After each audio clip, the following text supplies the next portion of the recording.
4 के पाठ्य पुस्तक अंक जगत से पाठ 12 जिसका प्रकरण है भिन्न। ठीक है, भिन्न के बारे में पढ़ेंगे, भिन्न क्या होता है और समतुल्य भिन्न क्या होता है। ठीक है, दो चीज पढ़ेंगे। जैसे पहले समझेंगे कि 1/2 है, इसको आधा कहते हैं, 1/3 है तो 1/3 बोलते हैं, 1/4 है तो 1/4। जैसे यहाँ बनाया गया चित्र, कोई खेत है, खेत का बंटवारा किया गया आधा आधा, तो आधा को क्या कहेंगे 1/2, आधा क्या कहेंगे आप 1/2। मैं बताया ना कि आधा को कहेंगे 1/2। वैसे ये मान के चलो खेत है, खेत का आधा आधा करेंगे तो 1/2 और 1/2। ठीक है, जैसे 1/2 आधा आधा जुड़ेगा तो 1 हो जाएगा।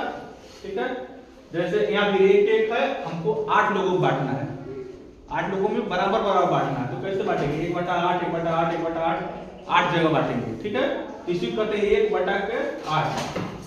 1/8 लिखते हैं ऐसे 1/8। ऊपर वाला क्या होता है अंश और नीचे वाला क्या होता है भाग। और पढ़ते क्या है अंश बटा जिसे पढ़ेंगे 1/8। ठीक है, अंश बटा हर है 1/8। फिर भिन्न किसे कहते हैं, जिसको हम अंश बटा हर के रूप में लिख सके वो क्या है भिन्न होता है। जिसको हम अंश बटा के हर में लिख सके वो क्या होता है भिन्न होता है। ठीक वैसे ही जैसे देखो यहाँ पर बनाया गया है एक आकृति जिसमें दो भाग को कलर कर दिया गया है, तो इसको कैसे लिखेंगे, कोई कलर आकृति में कितने भाग कलर किए गए हैं, कितने भाग रंगे हुए हैं, तो गिनेंगे जैसे कितने भाग 1 और 2 ऊपर लिख देंगे और कितने में से रंगे गए हैं, तो 1 2 3 और 4 नीचे लिख देंगे, तो 2/4। ठीक वैसे इसमें पूछेंगे कितने भाग को रंगा गया है, तो कितना 1 2 3 4 बटा कितने में से 1 2 3 4 5 6 7 8 में से 4 भाग रंगा हुआ है। ठीक है, सबको समझ आ गया इतना। अब पढ़ेंगे यहाँ से समतुल्य भिन्न। समतुल्य भिन्न होता क्या, वे भिन्न जिनका मान समान होता है, वे भिन्न जिनका मान समान होता है, भले ही वो देखने में अलग अलग दिखे। ठीक है, भले ही उनके अंश और हर अलग अलग हो। वे भिन्न जिनका मान समान होता है, भले ही उनके अंश और हर अलग अलग हो। जैसे 1/2 2/4 और 4/8। ठीक है, देखने में सब अलग अलग है लेकिन सबका मान एक ही है, बराबर है।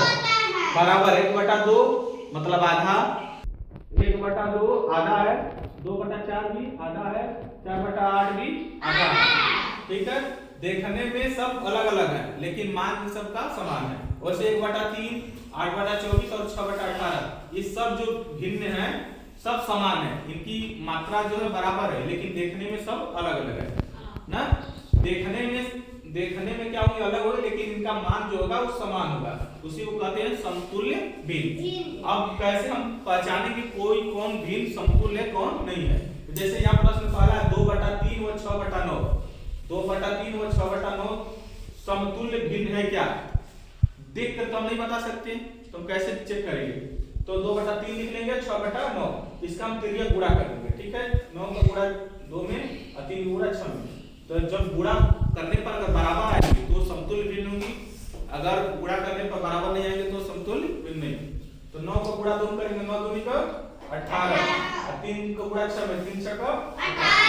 देखो 18 18 दोनों बराबर है कि नहीं, तो हाँ तो कहेंगे हाँ ये दोनों भिन्न क्या है समतुल्य भिन्न है, मतलब दोनों भिन्न बराबर है लेकिन देखने में एक जैसे है नहीं, लेकिन मान बराबर है।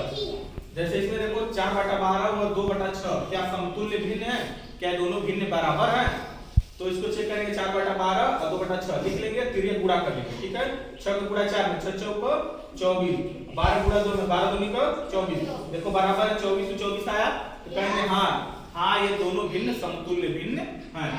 वैसे तीसरा प्रश्न 1/4 और 20/40 क्या समतुल्य भिन्न हैं, इसे चेक करेंगे तिर्यक गुणा करके, 40 गुणा करेंगे 1 में 40, 4 गुणा 20 में करेंगे तो 80, तो 40 और 80 दोनों अलग अलग आ रहे हैं ना मान, तो लिखेंगे नहीं ये समतुल्य भिन्न नहीं है, मतलब इनका मान बराबर नहीं आया इसलिए समतुल्य भिन्न नहीं। अब पूछा जाएगा कि 1/4 और 20/40 में कौन बड़ा है, तो जिसका मान बड़ा आएगा वो भिन्न बड़ी होगी। देखो इसमें 80 40 से ज्यादा 80 है ना, तो कौन भिन्न बड़ा होगा 20 30/4 समझे? इस बारे में पढ़ाया जाएगा। समतुल्य भिन्न समझ में आ गया और भिन्न समझ में आ गया ना। ठीक।